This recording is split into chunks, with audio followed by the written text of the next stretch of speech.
It's finals fantasy, buy, hold, and sell. You can't get away from me that easy, guys. The link to how to do this is in the description. It's a Microsoft form. You've got the link there. Click it. Takes about 3 minutes. That's the average of the 207 responses we've got so far. So those guys are in the running to win a $10 off voucher for the private group next year. And it's just a bit of fun and a bit of bragging rights because I'll be following the leaderboard. You can get shout outs. You can get plenty of good stuff out of this one and a bit of extra fun whilst you're watching these finals games. But 207 responses, let's get it to 1,000. That's my goal leading into this, which is cool. So big thing, guys, it's a new scoring system. So there's a few differences, obviously, with offloads not being as OP, a little bit better on escape from in-goal. The scoring with tries is better, assists, line breaks, all the good stuff. A little bit of kicking's great, so forced dropouts, 40-20s. Turnover tackles just a little bit down, same with try savers. And then missed tackles is down to -1 as well. So they're the big changes. So you've got to pick your guys based off that. And for your hooking position, we've got Watson, Grant, Robson, Reed Marnie, and Jaden Brayley. And a lot of people are picking between Watson and Grant. But the big thing with singular week finals fantasy is that any of these guys can have one bad week, an injury, whatever else, and all these guys could have their good week. And do you pick the point of difference player, or do you go for one of the top two guys I think people are going to select? Like if you're looking at Brayley, we know in recent games he's been so much better he's obviously playing the 80 minutes and his tackle numbers have gone through the roof. So if you're looking at his last bunch of games, it's 57, 40, 62 and 45 there. And we know that he's easily a 50 guy if he can get good minutes, right? Robson's been a bit up and down, so I understand people not selecting him. You got Connor Watson sitting at 9. We're obviously not looking at the holds and the sells, guys. It's just who to buy this week. And Watson last week, playing in that 9 spot, got 70 minutes a hooker and 55 points. So that's the big one with Watson. Can he play the massive minutes again? I think he will. He's got a great motor, and he's an awesome pick on that front. For Harry Grant at 763, obviously it doesn't matter anymore for this game, but the last bunch of weeks, he's turned the corner. Thank goodness for those that did hold on, not myself, but scoring tries, setting them up as well. He's picked up an 81, 51, 48, 76, and 63. And just remember, missed tackles, those numbers aren't as bad, right? Because it's only -1 rather than -2. And if you're someone that can score tries and set them up, get line breaks and the like, that is where Grant in his bread is buttered, that's for sure. So Robson can score tries and set them up, similar to that with Reed Marnie, and his missed tackles won't be as affected as they once were. So I understand Watson and Grant being very popular, but just be aware of the other guys. Reed's obviously fallen off a cliff a bit, but can have big games and is a good chance to in a finals game. Picking one guard mid, and the reason I left out Yo because he's way too OP. You've got guys like Cotter, Butcher, Fisher Harris, Adam Elliott, and McInnes.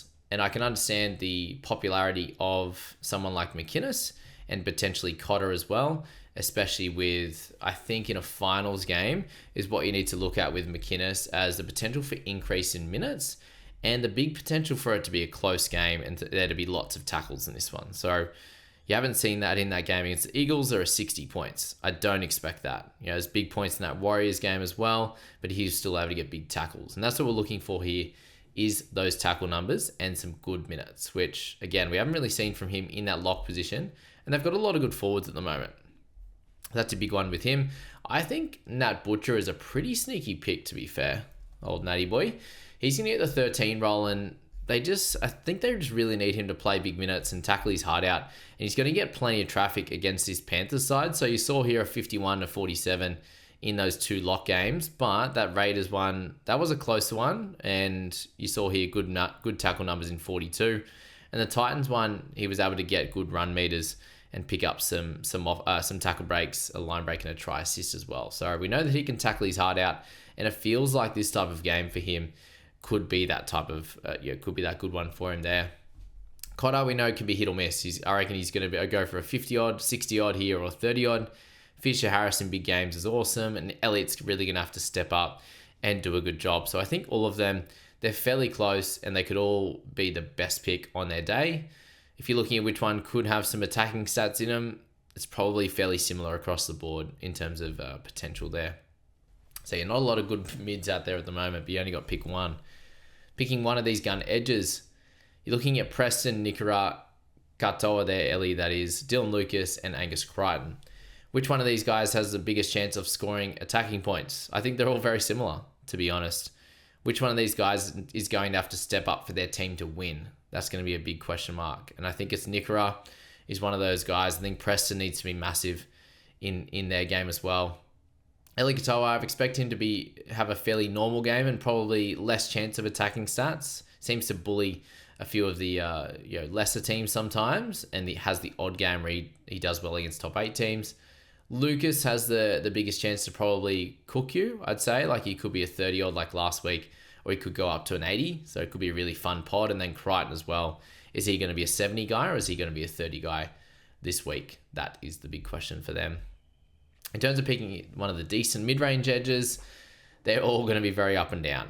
You'd have to say that Liam Martin is the biggest game player here. We know that he can score really well in important games where he needs to play 80 minutes, and he really gets in, rolls his sleeves up and works really well. The most informed guy right now, I say, is Lukey. Obviously, after last week, he could do that against the Knights, but he's up against a tough edge with Gagai, with Frizzell. I think Wilton has a good chance of doing well. Olakwatu and Blore aren't in the most form at the moment, so I'm personally going to be picking someone from that top 3. But we know Olakwatu is actually the best average guy across the last bunch of years than these guys. So can he pull one out against the Dogs here and get back to some good form? Picking a gun half. I think most people will pick Cleary, but I see a massive thought in going for, obviously, Hughes as the guy in the best form. Cleary's just coming back from injury. Hines, can he get back to some good form? Now he's got the goal kicking. I think he needs to play really well for them to get this job done. And then Burton is in great form, obviously coming off a HIA. He'll be rested, which is good.